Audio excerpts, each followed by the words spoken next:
So for the majority of the study guide, we are dealing with multiple choice questions, which means we can also use the process of elimination. So when I'm looking at this figure here, to me, I know that it tells me it'll either be a reflection or a rotation. So a couple things. If I were to reflect over the x-axis, that means I would be reflecting over this line, and this would come down, this part would go up. To where if I folded it on this line, folded the paper over, they would line up on top of each other. That won't work here, so I know for sure it is not a reflection across the x-axis. Then, if I were to draw a line from any point to its prime from the center, that would be showing me if it was a rotation of 90 degrees. All of the lines that we draw would be 90 degrees. If we look here, between A and A prime, it makes that angle, but H and H prime makes the whole big angle. So I know that it is not going to be 90 degree rotation. I also know that it won't be a 180 degree rotation either, because if I had a 180 degree rotation, that means when I draw the line from the point to the center of rotation to the prime, I would be given, or I would see a 180 degree line, which means a straight line. That's not the case here. We already tried that, so that's not going to work. So it's not a 180 degree rotation, but if I reflect over this axis here, then I should know that this is 2 steps away from the line of reflection. U is 2 steps away from the line of reflection. U prime is also 2. P is 1. P prime is also 1. H is 1, 2, 3, 4. H prime is also 1, 2, 3, 4. So it's definitely a reflection across the y-axis. For part 2, we're dealing again with a rotation or a reflection. So if I were to reflect over the y, then that means if I had a distance of 1, 2, 3, 4, 5 to get from S to the line of reflection, then S prime would be 5 more, 1, 2, 3, 4, 5, which means S prime would have to be right there, which it's not. So it must not be a reflection over the y-axis. If I were to reflect over the x-axis, that means I could fold my paper and this would land perfectly on top of that. But if I were to fold it, this triangle would go down and wouldn't go over. So it's not going to be a reflection across the x-axis either. So now we have 2 rotations, either 90 or 180 degrees. So I'm assuming that the center for rotation is going to be my origin. So if I go from U to the origin, or the center of rotation, and then from the center of rotation to U prime, that will tell me the angle measure. Do we see how I have a straight line?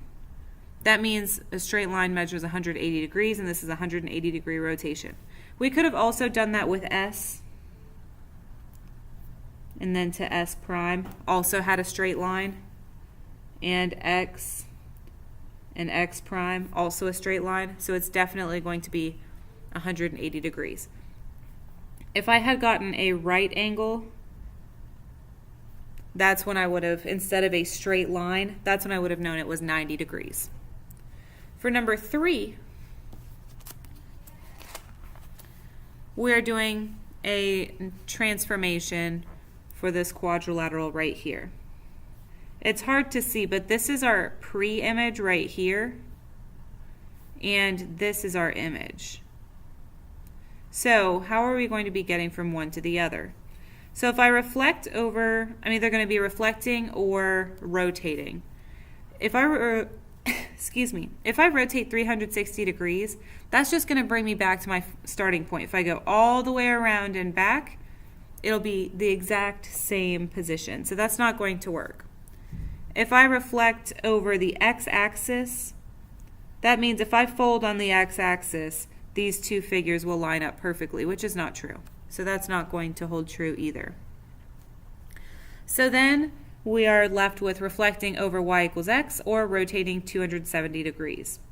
So if I were to rotate this, then let me draw it out so we can really see what's going on here.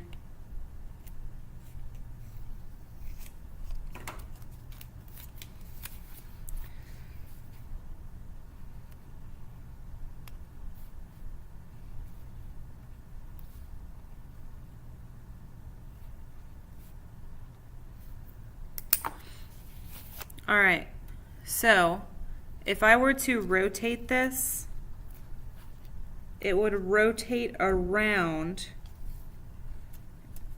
and it won't actually line up with this one. It'll just kind of rotate around. And we can see that the position of this does not match the position of this. Even if I were to rotate, A would be in the bottom left, where here A is in the bottom right. Do we see that?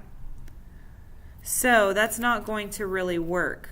But if I look and I draw a line from I to I prime, A to A prime, J to J prime, and K to K prime,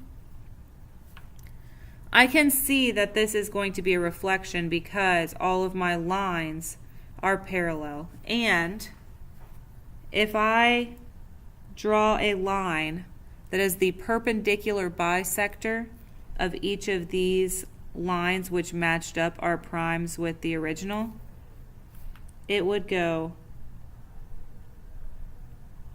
straight down like this and straight up. So if I know that it's not a rotation, I could have used process of elimination to get to this point because the rotation won't line up the way we want. But I could see that it was a reflection because I could see that if I folded this, it could land here, this would fold here, this could fold here, and this could fold here. This line is the line y equals x. If you forget what this line looks like, you can make a chart with x and y. When x is 1, if I plug that in, y equals 1. So y would be 1. X is 2, y is 2. And all of the, sorry, that almost looks like a 4. I was getting ahead of myself. So whatever x is, y will be the same thing. So these would be our coordinates now, where we would have 1, 1 is a coordinate, 2, 2 is a coordinate, 3, 3 is a coordinate. So that would be the line y equals x.